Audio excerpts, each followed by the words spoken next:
So, good day, friends. This is Dr. Bob Hamilton, and I am the host of the Hamilton Review, where kids and culture collide. So, I know that all of you who tuned into this podcast today are zipping around. You probably have me on your car radio, and I encourage you to watch the traffic, watch for side traffic, and all the other things. And you may have kids in the back seat screaming. Whatever, all I would ask you is be careful out there. But thank you for making it part of your day. It means a lot to me. I know that you guys are all doing things, and as everybody is, we're all busy people, aren't we? So if you like what you hear, my request every week is tell people about it, send it out to people, share our link, all of that stuff. We're building a podcast. We actually are. This is amazing. And I kind of stand back in awe sometimes and go, wow, this is happening. So we're building, and I want to build more. And why do I want to build more? Not necessarily for Dr. Bob's ego, but because, here's why. Because I bring amazing people. I have people out there who are scouring the internet. They're looking for smart, educated writers, accomplished people.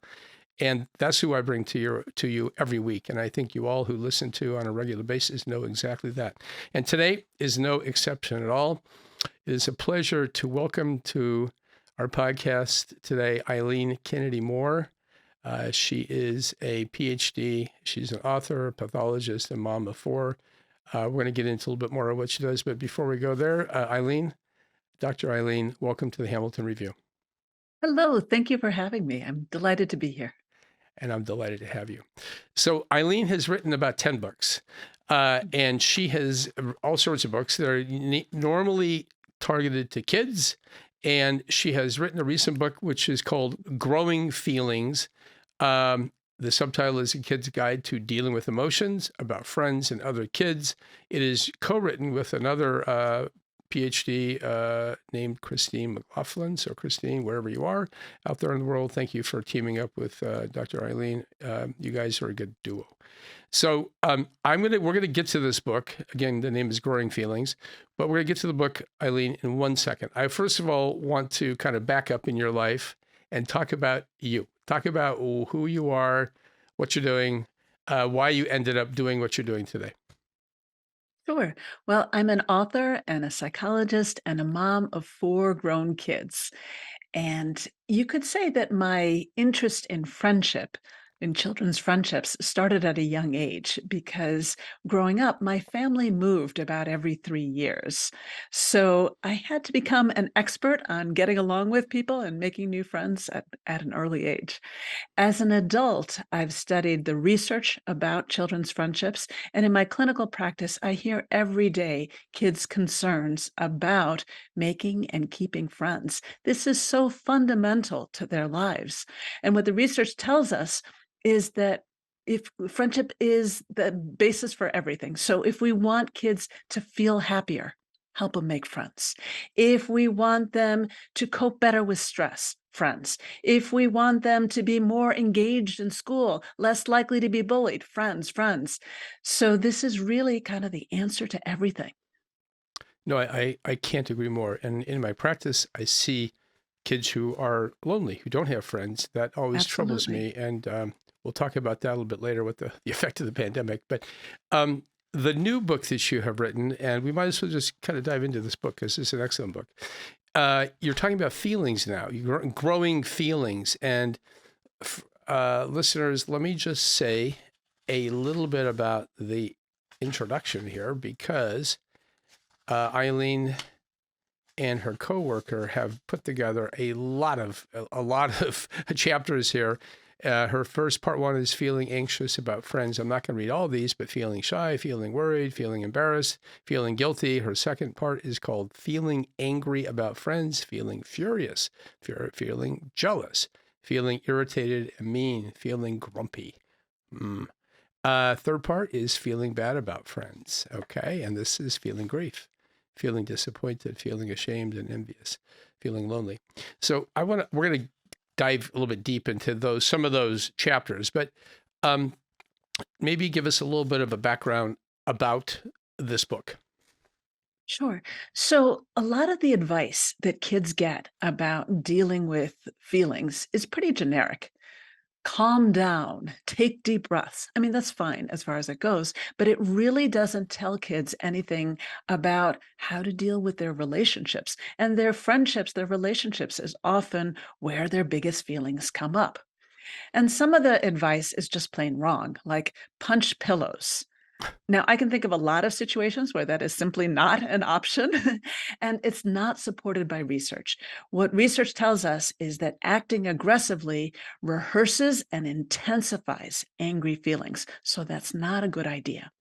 What Chris and I wanted to do in Growing Feelings is to talk about those big feelings that do come up in the context of friendships. And we wanted to give kids a more nuanced understanding so that they can understand, cope with, and communicate about their own and other people's feelings. So, one of the things that we do is we introduce what we call a feelings story. So feelings don't just fall from the sky, right? There's a whole sequence. An event happens, and as soon as that happens, we humans are meaning-making creatures. So we start to think about it. We start to have ideas about what that means about us, about our environment, about what the other person's going through. And then those thoughts trigger feelings. So that all happens inside the person. But then we cross the line because our feelings trigger actions. And those actions trigger reactions from the other person. Now, the beauty of the feeling story is that each of those points are a place where we might be able to intervene. We might be able to change the event so this thing happens less. We can definitely think about it differently, and that's often the quickest and most powerful way to address feelings. In terms of feelings, one of the truths about emotions is that we usually have more than one feeling at the same time. So we can cultivate those opposite feelings that don't erase the first feeling, but they soften it and ease them. And then we can think very hard about what we do and how other people are likely to react. Yeah. I like your little stories, and I'm going to take the liberty right now of just reading one of these stories because I think they're and these, by the way, are cartoons, and they are just little captioned thoughts and ideas. So here's what we're going to read out of chapter 3, Feeling Embarrassed. By the way, I want to just interject real quickly. This book is really written for kids. It's really directed to kids. It is the book that can be read by children by themselves, but I almost think that the better way of doing this book is to actually have a parent sit down and read it with them. Oh, I agree, because the parent is what can connect the book to the child's lived experiences. And all of the chapters have questions for kids to think it through, and that could spark a wonderful conversation with parents. Which is a beautiful thing. I tell my parents all day long, read to your children. I even tell them that from the minute they're born, which I know is an odd recommendation for a newborn. I love it. I think that's my wonderful. parents always look at me with a cocked eye and say, what'd you say? I said, well, usually they say, I'm so exhausted, I can't read one word. I go, okay, you will get less exhausted as the days go by. But that's something that I think that reading with your children, and this is very appropriate to read this book. Okay. Chapter 3, Feeling Embarrassed. All right, here is the scenario. They're in a classroom, and the teacher says, who's ready to share their work with the class? And this little guy in the corner is thinking to himself, not me, please, not me. And of course, the teacher looks around and he says, Jalil, how about you? Oh, how I love you. How I love how you did these shadows look. Class, Jael did exactly what I was talking about to make his vase look 3D. And he is thinking to himself, ugh, everybody's looking at me. I wish I could sink into the ground and disappear. So here is what happens. There are two bystanders in this book, a little puppy and a little kitty. And the kitty says to the puppy, wait, why doesn't he like the attention? I love it when people stare admirably at my whiskers. Do you know that cats were worshipped as gods in ancient Egypt? The dog responds, yeah, you've mentioned that a time or two, maybe a couple thousand times. So Yeah. so this is the conversation. It goes on to the next page, and well, I'll tell you what. I'm gonna let you speak to that because the next page is another story.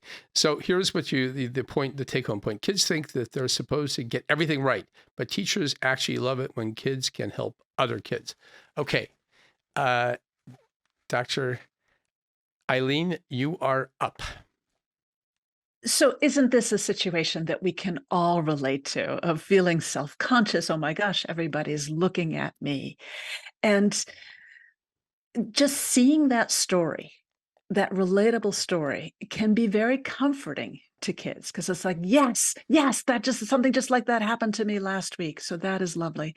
The other thing is, so the book has all these cartoon vignettes of common friendship dilemmas because we want it to be very relatable to kids. And also, a lot of times kids resist reading or talking about social and emotional issues because those conversations turn into lectures and they're preachy and boring. So Chris and I put in all these goofy comments from the cat and dog who make suggestions like, he should try licking their faces. No, he shouldn't. That's not a good idea. But it makes the kids feel smart to hear that, and it keeps the tone light and makes it engaging so that kids are ready to learn. Yeah. So in this situation, a lot of what's going on is the thoughts that Jaleel is saying to himself about, I have to be perfect and it's terrible. Nobody will like me if I'm not perfect. And first of all, that's not how the teacher is thinking about it. What I say in my practice is, do you know how teachers actually react when kids don't do things perfectly? And the kids say no. And I say, well, here, let me tell you, what happens is they're thinking, yay, I get to teach. I get to take a kid from not knowing to knowing. This is so exciting. This is the whole reason that I'm here, to teach the kids and take them from not knowing to not knowing. Woohoo, here I go.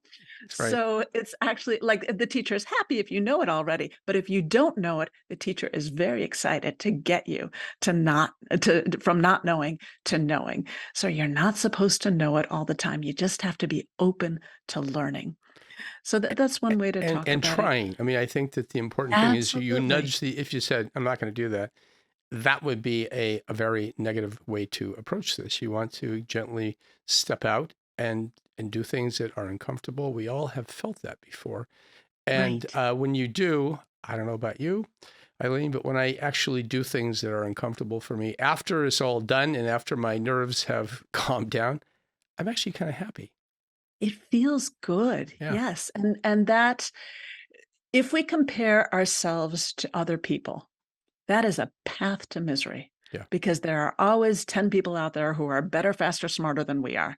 So what? That's not interesting. The interesting comparison is me now versus me before. And then I can see the progress and imagine, well, where do I want to be next? Yeah. I'll tell you a story. I take an art class on my non-clinical days, which I just love. And one day there was a teenager at the class, and she was going, oh, I can't do this. Oh, I'm so bad at this. And finally, she kind of got on my nerves. So I turned around and I said to her, it doesn't matter where you are right now, because that's just a dot in time. If you keep going, you're going to get better. Get that feedback, get that practice, learn those new skills, and you will get better. Yeah. And that's very satisfying. It's very good. Good advice. I probably should take my art class with a psychologist as well. Maybe I'd have a little more self-esteem in that area. So a question that immediately comes to my mind. Parents are watching this too. They're kind of going, oh boy, how much do we nudge our kids? Because we kind of get this. As adults, we understand that this is good for them to get up in front of a class and present something. How much do we nudge them? That's a really interesting question. We adults love the little engine that could story. The little train is going up the hill. I think I can, until finally it succeeds and makes it over the hill. The problem is that for kids, effort is a leap of faith. It's a leap of belief that, okay, I'm struggling now, but if I keep going, it will become easier. And what we need to do is give our children many, many, many experiences of a tiny bit of effort followed by a tiny bit of success. Yeah. Yeah. Many times. And then eventually they will be brave enough to do a little bit more effort so they can experience a little bit more success. If our kids have not experienced that their efforts pay off, they're not going to do that. Why would they do that? That would be dumb.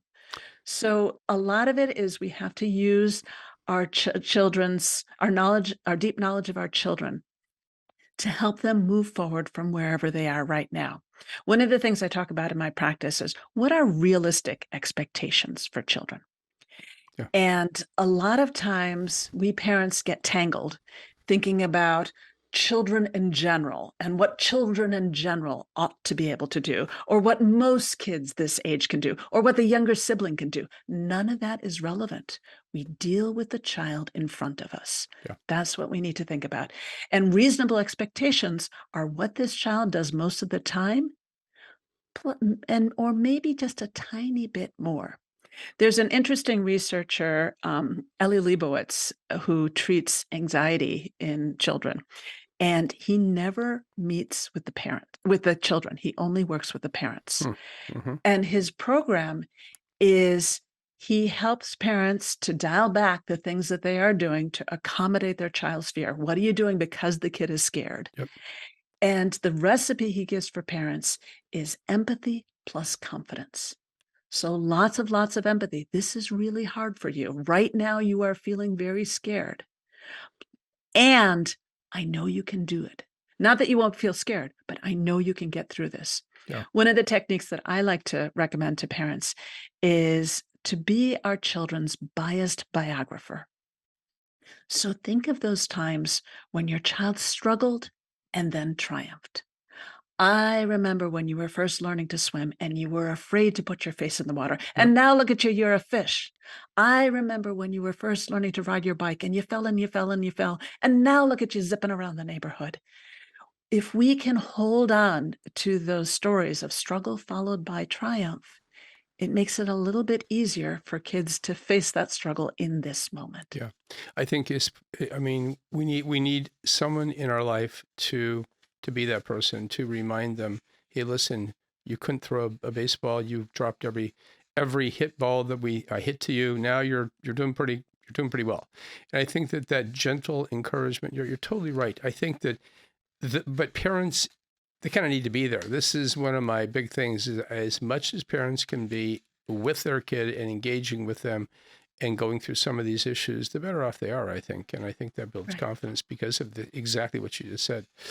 And we really need both ingredients, the empathy, because they are really struggling in that moment, and the confidence that they can get through that. I'm going to interject a thought. As I read this book, one of the things that I immediately came away with was, this book is for me. Yes, that is the number one reaction that I get to. So I've written 4 books for parents, and I forget how many for kids, but I guess 4 too, and then plus a couple others. But all of my kids' books, parents say, this applies to adults. And it's true, because it's not like at age 9, we master all of social skills. As adults in new situations and new relationships, we're continuing to learn about getting along with other people. It's hard. When you think of everything that kids have to learn about getting along, it's amazing any of them can walk down a hallway. Yes. And we do drag things from our childhood into our adult life. We remember things that were particularly painful or embarrassing, and we can, bring them up on the memory screen in a heartbeat and kind of go, oh, that felt so bad. Part of coming into adulthood, and I'm not sure I've arrived yet. I may end this life without ever making it. But anyway, is going back and overcoming those moments and saying, here's what happened. It was painful, but here I am today. But all of us do. And so you're exactly right. If you can intervene at a young age, how powerful is that? Absolutely. I want to touch on a couple other things. By the way, I want everyone to know that Dr. Kennedy-Moore has got her own podcast, and I want to bring a little attention to it right now. We're going to talk about it in a second here. Her podcast is called Kids Ask Dr. Friendtastic. Friendtastic. And it's a weekly podcast. You can find it everywhere on Amazon, all those kind of places, Spotify, all that kind of stuff, right? Yep. Good. Okay. Again, the name of her podcast is Kids Ask Dr. Friendtastic. And I have a question that, by the way, was sent in to me, but I'm going to get to that in a second too. But, one of the things that has happened is as a result of the pandemic is this upsurge in loneliness. And I'd like, before our time, and I'm watching our time, folks, before our time really does elapse here, I want you to speak to that. Yes. My teacher colleagues tell me that kids are much less able to deal with ordinary conflict with their peers. And yeah, there was a profound loneliness. Like the little ones who are mostly focused on their parents, they kind of did okay. Although if their parents were very stressed, that was hard.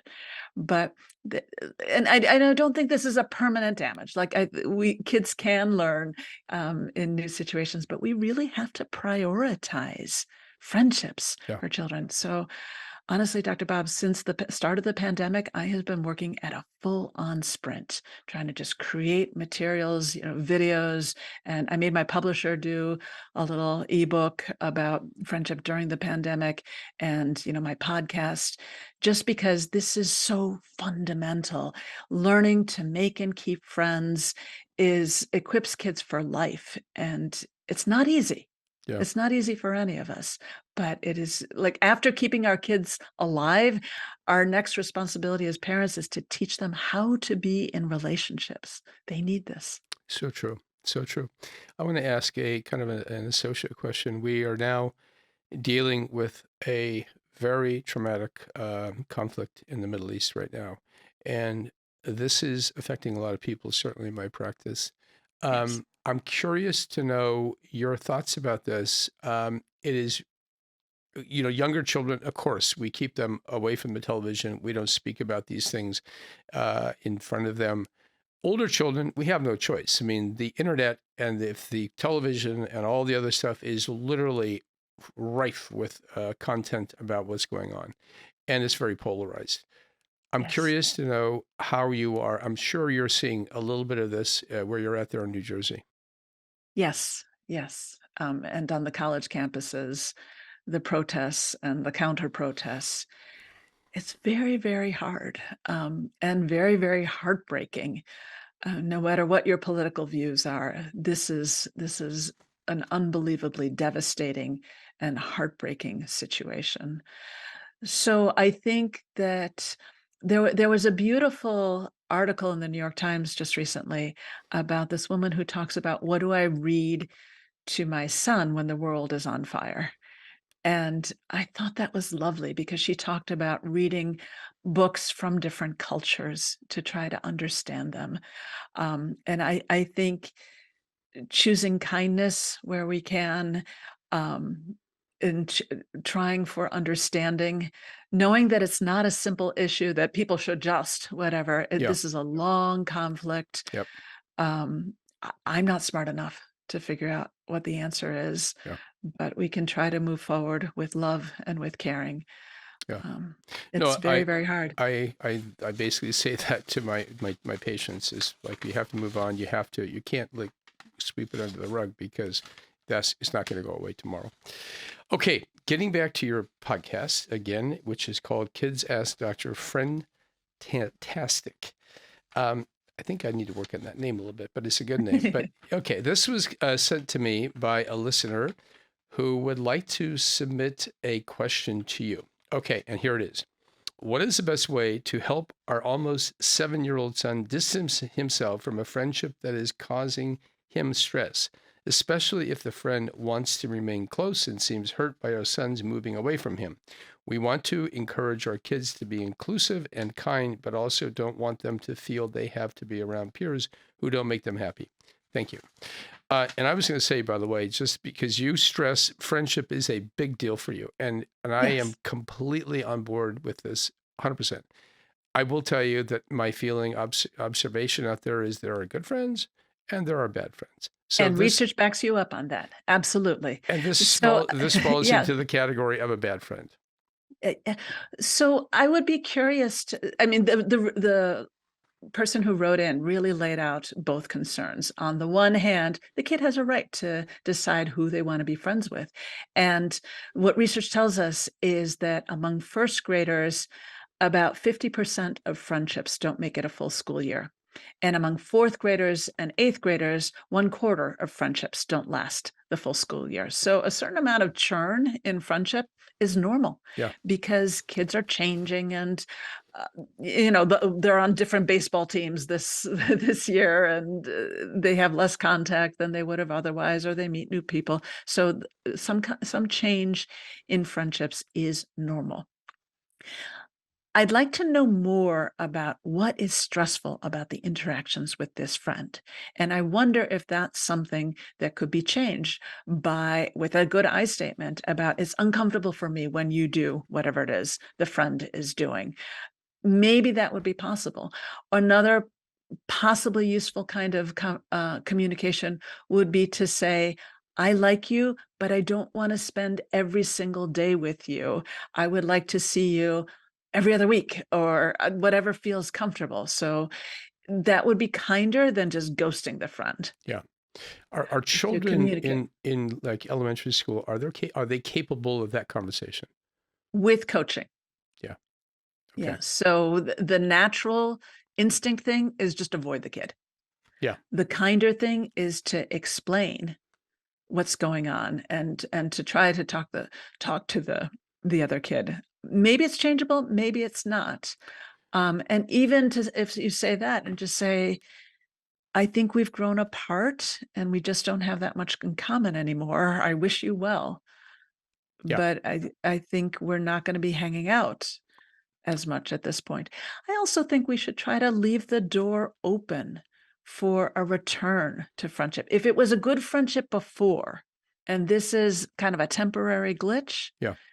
I would be more inclined to try to talk things out and to um, leave the door open for maybe next time when they are on the same baseball team, they might reconnect. That's also very common. Yep. We adults tend to want kids to talk everything out, but research tells us that negotiation and compromise doesn't become the main way that kids resolve conflicts until about age 19. Isn't Okay. that hilarious? That So, sounds about right. Yeah. I yeah. think we all So, flee, I think conflict in general. That's kind of a natural human thing. So right. Yeah. is there a role for you as a parent to go talk to that kid's parent and say, you know what, we love your kid. He's at our house. Yeah. They have, historically been very close friends. There are things that are happening. Is there a role for that? Tread carefully there. Because if you come in and say, your little demon child is being awful to my little angel, it's not going to go well. and parents are kind of naturally defensive of their own kid. So I would prefer, if we can, to coach the kid to ask for what they want. Yeah. This is really scary and really hard. But oh my gosh, think about the learning that's happening there if we can get the kids to do that. Now, the main way that kids usually resolve conflict is either one kid insists and the other one gives in, or they separate for a little bit, which could be 2 hours, 2 days, 2 weeks, I don't know. And then they come back together and just be nice to each other. Yeah. So sometimes that can be happening. What often happens in my practice is the kid comes home and they tell the parents, oh my gosh, I'm no longer friends with this kid and they're so mean to me and it's so terrible. And then the poor parent is up all night thinking about, oh, this terrible dilemma. And then the next day, the kid comes back and says, oh yeah, we played with it. And they're like, what happened yesterday? And I was like, I don't know. so, Yeah. so children's feelings can also change very rapidly, which is why it's often not good to get the parents involved. Yeah. I've seen some situations where, the kid's mean to the other kid, and then the parents take it up, and then there's a whole neighborhood rift, and we want to stay Yeah. away from that. I've also seen 2 cases where parents got lawyers involved because the kid did something rotten to each other, and it's like, oh, for Pete's sake, that is not how we're going to resolve children's conflicts. Yeah. And what are you teaching your kid? that, Yeah, we that's must punish. that's not Usually, exactly how you make friends. Is calling lawyers. exactly. Wow, Yeah. that's crazy. Yeah. So there's a technique that I call about the maybe game. And what research tells us is that people who, and kids and adults who are prone to anger, tend to assume that the other person is doing it out of deliberate meanness. Yeah, Maybe, but probably not. And if we can think of other possibilities, maybe they didn't realize, maybe they were just tired and cranky that day. Maybe they thought I was doing this, and so they did that. There's a lot of maybes. And when we can come up with lots of those maybes, then the deliberate meanness explanation seems a lot less likely. yeah. That's a great just to kind of stand back and look at the bigger picture. Okay, I want to change the subject a little bit. And by the way, the person who sent that question, thank you very much. That was an excellent question. I appreciate that. And I don't have the name of that person, but whoever you are, thank you. Changing the subject a little bit. You've written, there are a lot of chapters, and they're short, they're quick, they're pithy. But I'm curious, looking at your book and going through what you've written, give me one or two things in terms of feelings about friends and feeling angry and all these different things that you bring up. All of them are profound. They're good. Which ones are most important?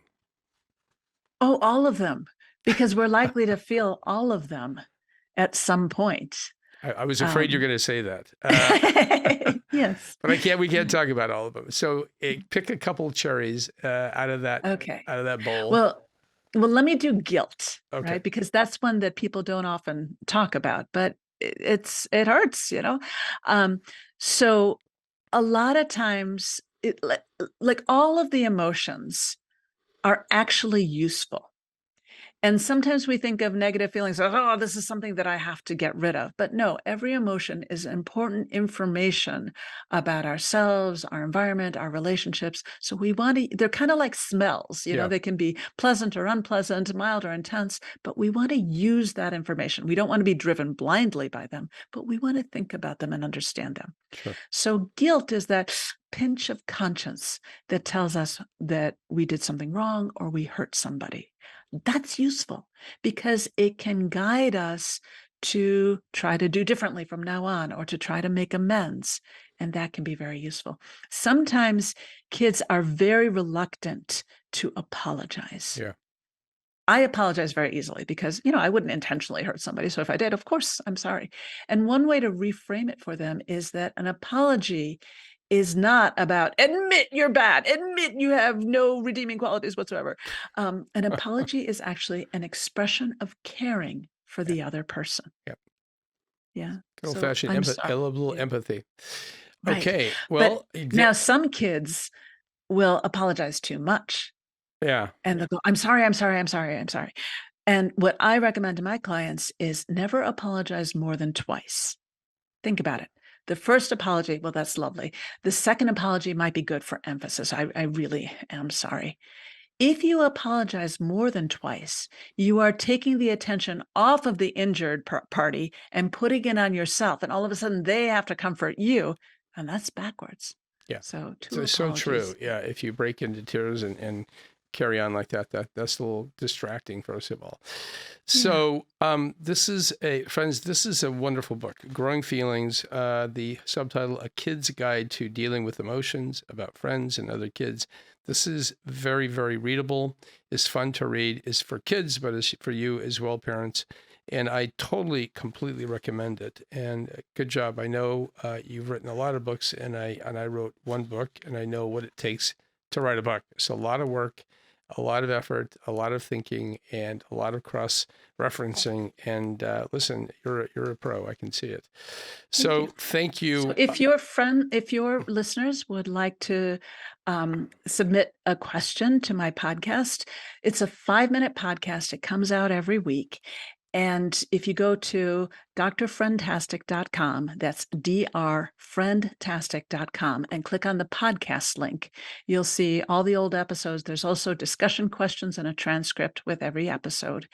And to submit your child's question, what you do is use your phone and audio function or the memo app and just hold it close to your child's mouth so we get a clear recording.